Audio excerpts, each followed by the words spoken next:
A stranger steps in to help another man being jumped during a huge mall fight. The gift the hero received in return. Picks with the pros. The Little League World Series champs from El Segundo got to hang out with the Dodgers, and there's more celebrations ahead. You're watching The Rundown. Hello, everyone. I'm Robin Winston. More on those stories coming up in a moment. But first, if you're flying out of town for Labor Day weekend, be prepared for crowds. More than 1 million travelers are expected to pass through LAX from Thursday to Monday. Friday is expected to be the busiest day at the airport, with roughly 229,000 passengers anticipated to go through the gates. AAA officials say the top travel destinations for those living here in Southern California over the upcoming weekend will be Las Vegas, Viva Las Vegas, San Diego, the Central Coast, the Grand Canyon, and Mexico. All great places. Celebrations continue for our Little League World Series champions. The El Segundo All-Stars were honored at Dodger Stadium Tuesday. The Little League team walked onto the field and they were put on the big screen to be seen by the fans. The Dodgers even gave them their own highlight package. The biggest ovation came when everyone saw Louis Lappy hit the game-winning home run. And before that, the kids got to hang out with the Dodgers players and get photos and autographs. It's amazing because everyone's saying congratulations and great job. It's like you see, like when teams win the World Series, it's like we got the same kind of treatment and heroes welcome. My brain, it's still working through all the emotions that are still going on. Like this is one of them. Like it just shows how special how special it is of what we did. Special indeed. Soak it up. More celebrations are coming up for these boys. There will be a big parade down Main Street in El Segundo on September 10th. Oh yes, the excitement continues. All right, some of you may be asking, will the heat continue? It's been so hot in some areas, right? Let's check in with meteorologist Belen De Leon, who is tracking a cool down. Hi, everyone. We're almost done with the heat wave. Heat advisories and excessive heat warnings are in place through Wednesday evening, and the risk for heat illness will be elevated. But very soon, temperatures will be more comfortable as this area of high pressure that's been bringing the heat slowly moves away. And over on the west coast, we're going to have a dip in the jet stream and an area of low pressure approach our area. This will cause the marine layer to increase, so we're going to have some cloudier mornings, especially into the weekend, and some much cooler temperatures. Look at the trend in Riverside. We're going from 104 on Wednesday to more seasonal conditions on Thursday, 97. But by Friday, the temperatures will be below normal, 90, and the cooling trend continues. After that, we have highs in the 80s over the holiday weekend, just in time as we say goodbye to August and hello to September. There's a growing memorial in front of the Cook's Corner bar for the victims of the mass shooting in Trabuco Canyon last week that killed 3 people and injured several others. We're also hearing from one of the survivors as he remains in the hospital. Michael Bertuscini turned 48 years old Tuesday at Providence Mission Viejo. He was at Cook's Corner when the shooting started, and his family tells us that Mike actually went outside the bar to help a friend with a broken taillight. That's when the gunman looked outside and began firing. Mike is still on a ventilator right now, but shared this message from the hospital. Thank the Orange County Sheriff's Department for getting there fast, and the first responders and my friends to getting me to the gurney and the hospital. Thank you so much. We also spoke to Mike's brother, who told us he's also grateful for an officer who helped him. Oh, I definitely want to thank that officer. I would love to be able to find out who that officer is and be able to have my brother be able to thank him personally, because that's something that, like I said, if he hadn't done what he did, my brother might not be here today. Michael has been on a ventilator since he got there and has had 2 surgeries. He's awake, but still considered to be in critical condition with no timeline just yet for release. So far, his family has raised more than $10,000 for his medical expenses with a GoFundMe campaign. A man is detained by police right after forcing at least 7 schools in the Sunland-Tahonga area into lockdown. It happened Tuesday after reports of a man nearby wearing tactical gear and riding a scooter. No weapon was reported as a result. LA police started their own investigation and placed the 7 schools under lockdown. Thankfully, after a few hours, students reunited with their parents. Like seeing what's going on, and we saw like so many police cars everywhere. I was honestly pretty scared. It was so scary. Parents and students say they're thankful it wasn't worse. LAPD can't confirm if the report was credible or not. Another smash and grab burglary in Southern California. This time, a small business in Pasadena was hit.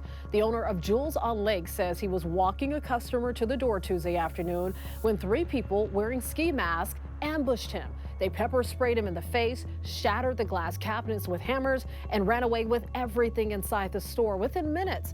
The business owner estimates he lost more than $500,000 worth of jewelry. I feel confused. I don't know what I should do tomorrow. To come to the store for what? Because most of the jewelry is gone. The police say the 3 burglars took off in a white car. Investigators are reviewing surveillance cameras in the store and asking the community to help identify the suspects. Crews are cleaning up homeless encampments in Westchester. This community is just a few miles northeast of LAX. Streets are lined with RVs, trailers, and tents. Neighbors say the encampments have been a big problem for years, and they're fed up. It gets pretty messy and dangerous. I've seen needles and large obstructions over there. We've had a rat infestation in the community. There are flyers in the neighborhood urging people to contact city officials. We talked to LA City Councilwoman Tracy Park. She represents the area. She says they've had teams out there for more than a dozen cleanups and pledged to continue to work until the community has had their concerns adequately addressed. We're hearing from a man who helped a kid being attacked by a group of teens during a big fight at the Del Amo Fashion Center in Torrance. Here's NBC4's Macy Jenkins. Lock this arm, don't let me get out. Watch how easy. Isn't that wild? Antonio Munoz and Maurice Hardy are getting their first taste of the art of jiu-jitsu. You got the guy down, now you're trying to save someone's life and you're pinning down the bad guy, the suspect. A lesson instructor Henner Gracie calls fit for a hero. And I said, Maurice, clearly you don't need courage. What you need is jiu-jitsu skills. Like many others, he was shocked to see videos of several fights at Del Amo Fashion Center on Sunday. Antonio was there about to see a movie with his older brother when the chaos began. They came up to my brother, they looked at him, and then they hit him. When Antonio tried to help, he says the mob of teens turned on him. Cue Maurice, a complete stranger who decided to step in. I heard oh, so I ran out, and I looked to the left, and I see them jumping them, and I pushed all the kids off of them. They squared up, and then once they see my face, it was like, oh, we don't want this. This video made its way to Gracie, co-owner of Gracie University of Jiu-Jitsu in Torrance. To see that Maurice had that level of courage and that level of service in his heart and in his DNA, all I thought to myself was, if we can give him jiu-jitsu, he'll be an even more greater force for good. His gift, a year-long membership to learn jiu-jitsu. So Maurice, if there's anything you want to say to your new jiu-jitsu family. For both Antonio and the stranger who wouldn't back down. I said thank you for helping me, for saving me, because it could have been way worse for me. I'm just glad I was there able to help him. What kind of techniques did you use to help them out at that time? I don't know, my technique. Elbow down on the ground. Antonio still bruised from the attack, but grateful for the chance to someday pay it forward. I want to do what Maurice did. I want to protect people who are getting hurt. In Torrance, Macy Jenkins, NBC4 News. Apple has announced the date for this year's September launch event. The company sent out a notice telling customers to mark their calendars for September 12th. Apple is expected to announce the iPhone 15 and new Apple Watches. The launch event will be streamed on the company's website. This has never happened before. Late night hosts are joining forces for a new project. Jimmy Fallon, Jimmy Kimmel, Stephen Colbert, Seth Meyers, and John Oliver are collaborating on a limited series podcast. The Strike Force 5 podcast will follow the late night heavy hitters during the ongoing Hollywood actors and writers strike.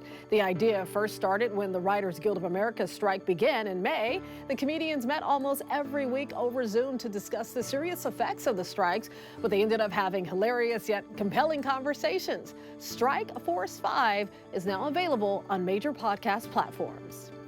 It's the end of an era for Netflix. The company says it's ending its DVD service. The streaming service will officially stop shipping DVDs in about a month. The company also announced that subscribers will not be charged for any unreturned disc after that date. Subscribers to Netflix's DVD rental service can also enter for a chance to get up to 10 extra mystery discs shipped directly to their home on the final day of service. Police in Placentia gave one of their own a very sweet send-off into retirement. K9 Kira signed off for the last time after 38 and a half dog years of service. You can now take your well-deserved rest. Chase squirrels instead of bad guys and enjoy some belly rubs and back scratches. Your presence will be greatly missed. Go enjoy being a dog. Good girl, Kira. Good girl. Looks like Kira's really listening and paying attention, right? During her 8 human years with the Placentia Police Department, K9 Kira kept her community safe by finding over 100 kilograms of narcotics and recovering at least $10 million in cash. Good job. She will now enjoy her retirement with her handler, Officer Irvine. A life-changing gift was given to a veteran in Hollywood. She got a new car thanks to 3 local businesses and the National Auto Body Council. The 2020 Honda Accord will give her independence and the ability to get to work and also get to her VA appointments. The presentation was held at the Hollywood Post 43 American Legion. Today's probably one of the best days of my life. I've had so many issues with transportation and trying to get around. I can't express how thankful I am and how much this means to me, and how much of a help this will be. The collaborative membership of the National Auto Body Council has gifted more than 3,200 cars as a part of this program. What a great program. I love it when the community pulls together to make a difference in someone's life. You can always get news and weather updates on the NBCLA app and our website, NBCLA.com. And be sure to tune into Today in LA on NBC4 weekdays from 4 to 7 a.m. I'll be helping you get around with traffic reports throughout the morning. I'll see you next time on The Rundown.